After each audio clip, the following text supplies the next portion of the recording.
Good evening friends. जो test था आज का उसका वीडियो सॉल्यूशन है वो आपके सामने इस प्रकार है। क्वेश्चन अपना कार्बोहाइड्रेट में था और सबसे पहला क्वेश्चन ये था कि आपको पॉलीसेकेराइड है उसको परिभाषित करना है। पॉलीसेकेराइड क्या होते हैं? चलिए देखिए, पॉलीसेकेराइड आप जानते हो पॉलीसेकेराइड के बारे में कि ऐसे कार्बोहाइड्रेट जब जिनका जलपघटन किया जाता है तो 10 से ज़्यादा आपको देते हैं शर्करा इकाइयाँ। 10 से अधिक शर्करा इकाइयाँ देते हैं तो उसे बोला जाता है पॉलीसेकेराइड। चलिए अगला क्वेश्चन ये था, पॉलीसेकेराइड के एग्जाम्पल दीजिए। तो पॉलीसेकेराइड के एग्जाम्पल आप जानते हो, स्टार्च, सेल्यूलोज, आपका ग्लाइकोजन हो गया, इनुलिन हो गया और गोंद। ये सब एग्जाम्पल होते हैं पॉलीसेकेराइड के। स्टार्च है, सेल्यूलोज है, ग्लाइकोजन है, इनुलिन और गोंद। समझ गए मेरी बात को? और यहां पर अपन ने ऊपर देखी थी पॉलीसेकेराइड की डेफिनेशन, जो 10 से ज्यादा शर्करा इकाइयां जिसमें होती है तो वहां पर वो हो सकती है मोनोसेकेराइड भी हो सकती है और वो ओलिगोसेकेराइड भी हो सकती है। अगला क्वेश्चन ये था, कैरामेल किसे कहा जाता है? चलिए बात करते हैं कैरामेल की क्या होता है। देखना, सुक्रोज आप जानते हो सभी, इस सुक्रोज का जो मेल्टिंग पॉइंट होता है वो होता है 180 डिग्री।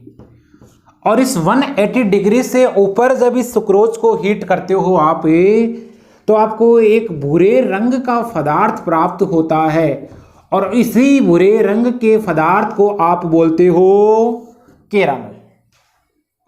तीसरा क्वेश्चन हो गया।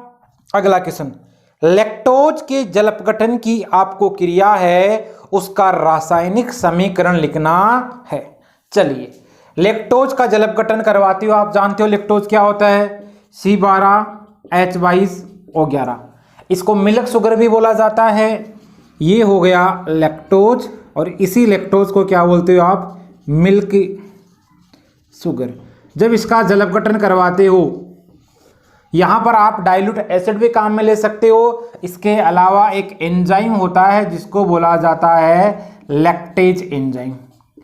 इसकी सहायता से जब आप इसको हाइड्रोलाइज करवाते हो तो क्या होगा, यहाँ से 2 यूनिट्स प्राप्त होती है, C6H12O6 और ये C6H12O6, जिसमें एक तो आपका होता है गैलेक्टोज और एक आपका होता है ग्लूकोज।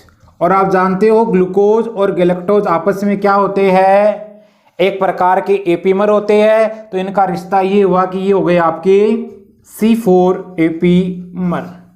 समझ गए? तो ये भी होता है बीटा डी गैलेक्टोज होगा और ये कौन सा होगा, बीटा डी ग्लूकोज होगा। ग्लूकोज और गैलेक्टोज की जहां बात आएगी तो एक चीज ध्यान रखना, ये एपीमर है, इसका मतलब है केवल एक कार्बन पर आपको विन्यास इनका डिफरेंट मिलेगा और वो कार्बन कौन सा होगा, C4 कार्बन।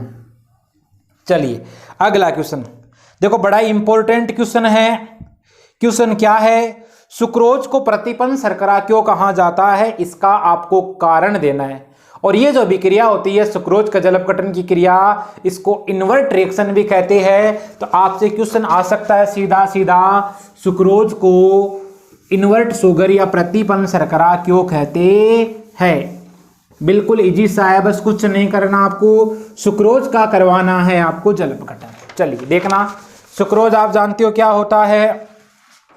सुक्रोज का आप करवाते हो जब हाइड्रोलाइसिस करवाते हो, जलपघटन करवाते हो, डाइल्यूट एसिड भी ले सकते हो काम में, समझ गए, या कुछ एंजाइम में काम ले सकते हो। तो यहां पर आपको पता है कि 2 यूनिट्स प्राप्त होती है, एक तो आपको होगा ग्लूकोज प्राप्त और एक आपको क्या प्राप्त होता है, इसको फ्रक्टोज प्राप्त होता है। 2 यूनिट प्राप्त होगी, एक ग्लूकोज प्राप्त होता है, एक आपको क्या प्राप्त होगा, फ्रक्टोज प्राप्त होगा। बस मेन बात क्या होती है वो चीज आपको ध्यान में देनी है। ये जो आपका सुक्रोज होता है इस सुक्रोज का जब आप देखते हो सबसे पहले तो इसका जो रोटेशन आता है वो क्या आएगा, हमेशा प्लस आएगा। इसका मतलब प्लस का मतलब क्या हो गया, कैसा होता है ये, दक्षिण ध्रुवण घूर्णन होता है। जब आप देखते हो ग्लूकोज और फ्रक्टोज, इसके जो उत्पाद बनते हैं, इन दोनों प्रोडक्ट का जब आप नेट रोटेशन देखोगे तो जो नेट रोटेशन है वो आपको क्या प्राप्त होगा, माइनस में प्राप्त होता है।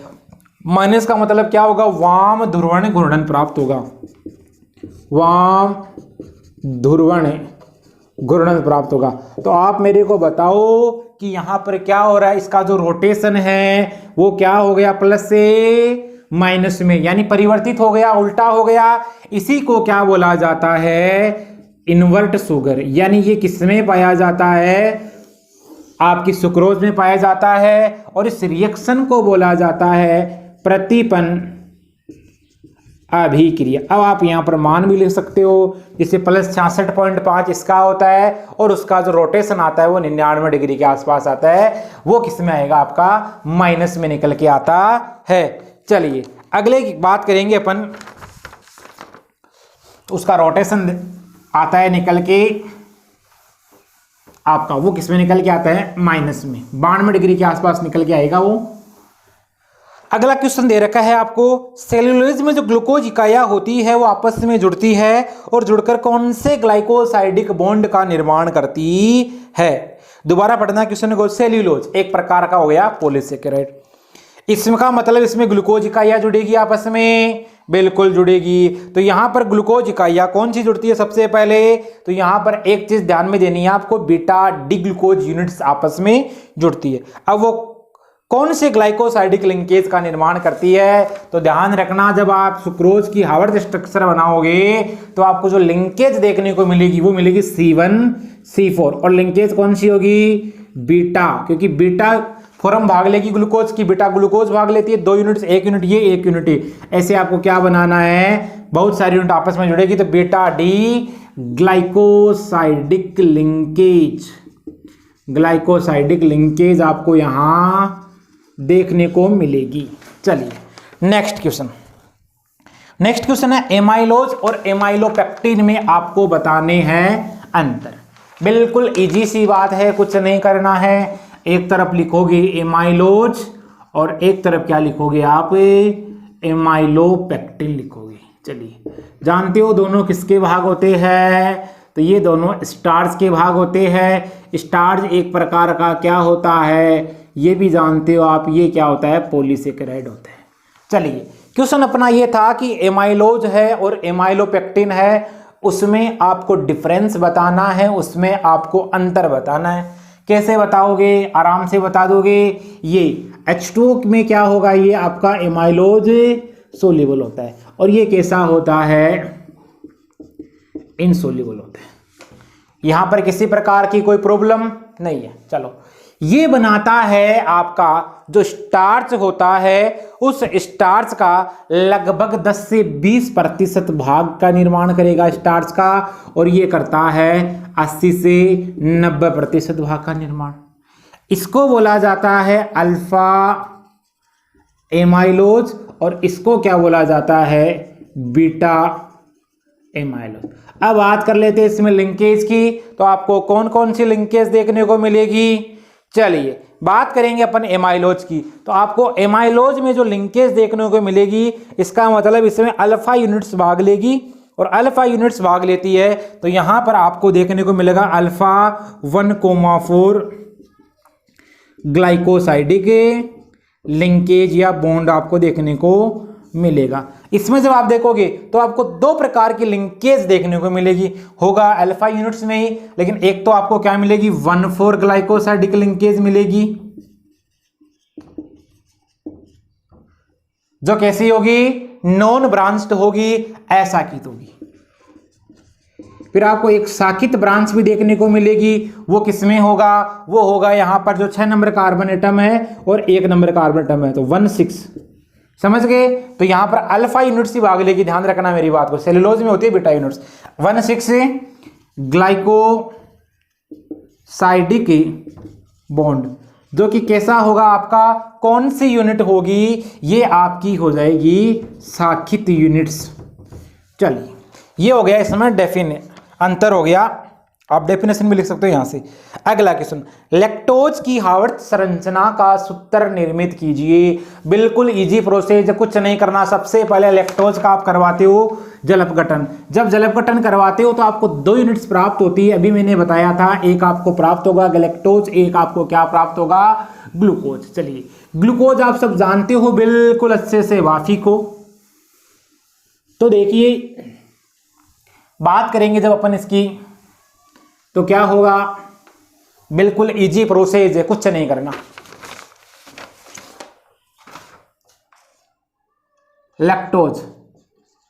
लैक्टोज का आप करवाते हो जब जल अपघटन in presence of lactase enzyme, यह आपको देते हैं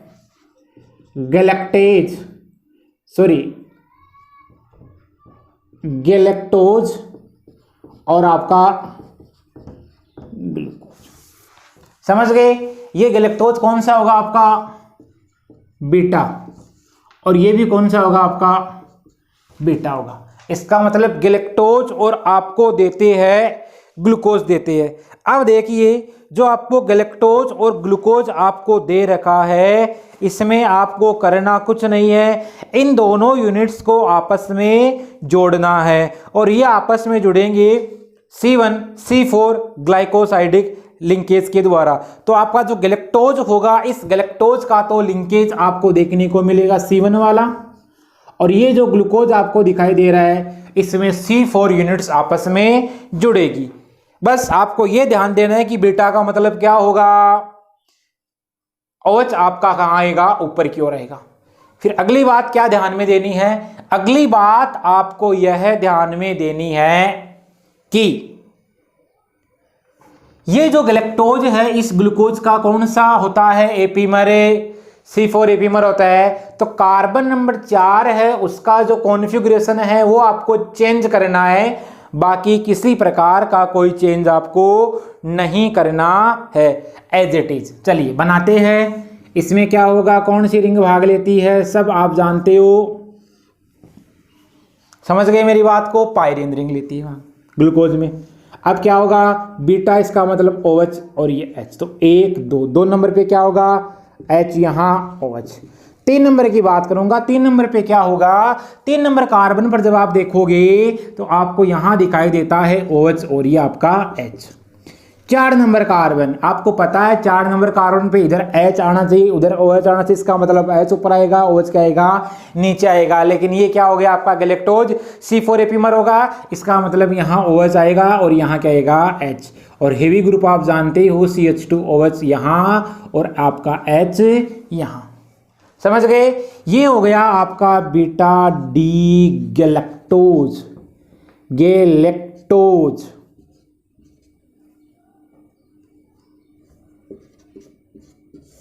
अब देखिए यहां पर बीटा डी ग्लूकोज यूनिट्स भाग लेगी। आप जानते हो हेवी ग्रुप आपका हो जाएगा CH2OH। यहाँ क्या आएगा, बीटा इसका मतलब OH ऊपर की ओर, H नीचे की ओर आएगा। यहाँ क्या होगा, 1 नंबर 2 नंबर पे H OH, 3 नंबर वाले पे जब देखोगे तो OH यहाँ होगा और H आपका यहाँ होगा। इस वाले कार्बन पे आप देख रहे हो तो यहाँ पर तो गैलेक्टोज में डिफरेंट है, बल्कि यहाँ तो डिफरेंट है ही नहीं, यहाँ तो जैसा है एज इट इज वैसे के वैसे रखना है। इसका मतलब आपका H यहाँ आएगा और ये OH आपका यहाँ आएगा। यहाँ पर किसी प्रकार की कोई दिक्कत नहीं है, तो ये आपका हो गया बीटा डी ग्लूकोज। चलिए अब क्या करोगे, यहाँ से एक वाटर मॉलिक्यूल रिलीज करोगे। हाँ एक चीज और बता देता हूं, ये आपका होता है नॉन रेड्यूसिंग पार्ट। तो कौन सी शर्करा होगी, ये अनपचायक भाग है इसका, और ये कौन सा भाग हो गया इसका, अपचायक भाग हो गया। किसी प्रकार की कोई समस्या नहीं है। अब क्या करोगे, देखो यहां से इसका OH निकलेगा और इसका एक H निकलेगा ऐसे। H2O यहाँ से रिलीज हो जाएगा और H2O जैसे ही यहाँ से रिलीज होगा, अब मैं इसको यहीं जोड़ रहा हूँ डायरेक्ट। आपको तो क्या करना है, ऐसे H2O को निकाला बाहर, H2O को बाहर निकालने के बाद में आप वापस इसको बनाओगे और उसके बाद में आपको ऐड करना है। समझ गए? अब यहाँ क्या करोगे आप, मैं डायरेक्ट यहाँ से इसको हटा रहा हूँ और ग्लाइकोसाइडिक लिंकेज द्वारा जोड़ रहा हूँ। चलिए यहाँ आपका क्या होगा, ऑक्सीजन एटम होगा और इनको ऐसे आपस में जोड़ना है। ये हार्वर्थ स्ट्रक्चर किसकी हो गई, ये हो गई आपके लैक्टोज की हार्वर्थ स्ट्रक्चर हो गई। चलिए अब बात करते हैं एमाइलोपेक्टिन की। अगला क्वेश्चन था एमाइलोपेक्टिन की हार्वर्थ संरचना बनाई।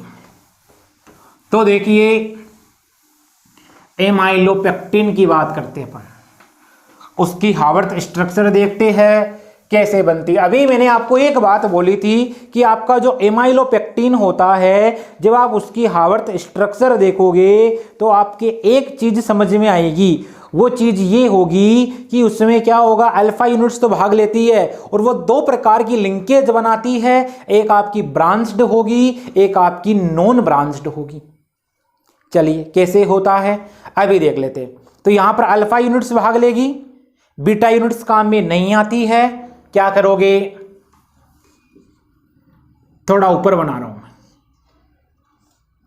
अपन बना रहे हैं एमाइलोपेक्टिन, जानते हो this is a part of starch. ये हो गया इधर, इधर से ऐसे किया मैंने। किसी प्रकार की कोई समस्या है नहीं। चलिए फिर उधर भी कोई दूसरी यूनिट होगी, बिल्कुल होगी। ये मैंने दूसरी यूनिट यहां बनाई, बना दी। चलिए अब आपको पता है इसमें जो यूनिट्स भाग लेती है, अल्फा भाग लेगी। अल्फा का मतलब HOH, फिर आपका 2 नंबर HOH, यहाँ 3 नंबर पे OH ऊपर, फिर H, यहाँ आपका H, यहाँ OH, और यहाँ क्या हो जाएगा आपका हेवी ग्रुप ऊपर CH2OH और H आपका नीचे। आ जाओ इधर वाले में। इधर वाले में जब आप देखोगे तो सेम है यूनिट, HOH, इधर H आपका OH और ये OH, 3 नंबर वाला कार्बन है ना, HOH, CH2OH और आपका ये क्या हो गया यहाँ H हो गया। चलिए अब क्या होगा, यहाँ पर देखो, यहाँ पर कुछ नहीं करना, डायरेक्ट मैं इसमें बना रहा हूँ। आपको तो क्या करना है, इसे लिखोगे, H2O रिलीज करवाओगे। H2O रिलीज करवाओगे तो यहाँ से मैंने क्या किया, H2O रिलीज करवाया, H2O बाहर निकला और H2O के बाहर निकलने के बाद में इन यूनिट्स को आपस में ऐसे जोड़ दूंगा। तो देखो ये कौन सा हुआ, C1 हो गया, ये कौन सा हुआ, C4। तो यहाँ पर आपको जो लिंकेज दिखाई दी, कौन सी दिखाई दी, C1 C4 लिंकेज। चलिए इसमें क्या होगा, फिर आगे देखो ऐसे आप वैलेंसी फ्री कर सकते हो, यहाँ से कर सकते हो, इसको हटा के बिल्कुल हो सकता है ना, दूसरी यूनिट आएगी तो। समझ गए मेरी बात को? तो ऐसे आराम से आप कर सकते हो, इसे यहाँ वैलेंसी फ्री कर सकते हो। चलिए यहाँ कर सकते हो, इधर भी वैलेंसी फ्री कर सकते हो, इसको उठा के। अब क्या करना है, इस वाले में आपको एक चीज ध्यान देनी है कि यहाँ जो ये OH समूह है, ये 1 नंबर कार्बन पे लगा हुआ है और दूसरी यूनिट जुड़ेगी। मैंने बोला था कि ब्रांच्ड यूनिट जुड़ेगी, तो यहाँ पर आपकी कोई दूसरी रिंग होंगी पायरेनोज वलय यानी ग्लूकोपायरेनोज, और उसका क्या होगा, यहाँ पर ये कोई CH2OH ग्रुप होगा और यहाँ क्या होगा आपका H होगा। किसी प्रकार की कोई समस्या नहीं होगी आपको पता है यहाँ तो अल्फा यूनिटी होगी, इसका मतलब H ऊपर OH नीचे, और यहाँ भी H ऊपर OH नीचे, 3 नंबर कार्बन पे OH और ये H, यहाँ H और आपका ये OH। चलो अब यहाँ से क्या होगा, एक वाटर मॉलिक्यूल निकलेगा बाहर, ये निकल गया आपका वाटर मॉलिक्यूल। अब देखो वाटर मॉलिक्यूल निकला यहाँ से बाहर। अब इस यूनिट को ऐसे जोड़ दो, मैं डायरेक्ट जोड़ रहा हूँ, आपको तो क्या करना है, वैसे पूरी को लिखना है। अब मैं डायरेक्ट जोड़ूंगा तो ऑक्सीजन और ये आपका क्या बन गया, CH2 और ये बन गया। चलो यहाँ पर आपको साकन दिखाई दे रहा है, इसको आप बोलोगे ब्रांच्ड।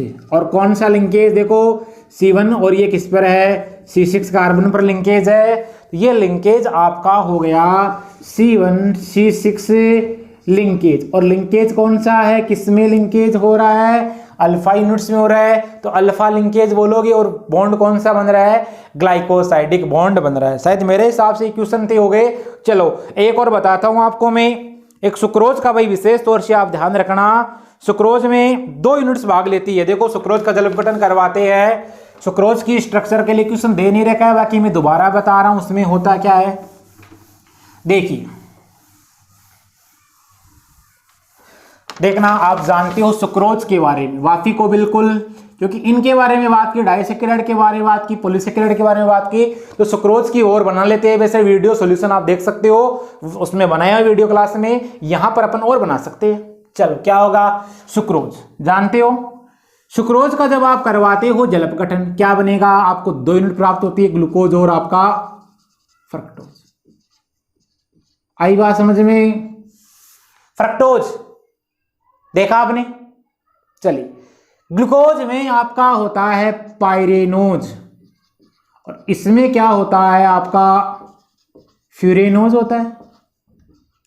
अब बस एक चीज का ध्यान रखना, आप बनाओगे फ्रक्टोफ्यूरेनोज, और फ्रक्टोफ्यूरेनोज का मतलब यहां पर जो यूनिट्स भाग लेगी आपकी, वो क्या होगी, बीटा यूनिट्स होगी। तो ये क्या बना आपका बीटा, समझ गए, यहां आपकी होगी बीटा यूनिट्स, ठीक है। और ये जो ग्लूकोज होगा ये कौन सा होगा आपका, अल्फा होगा। तो ये हो गया अल्फा डी ग्लूकोज, क्योंकि पायरेनोज रिंग भाग लेगी ना, तो पायरेनोज बोल सकते हो।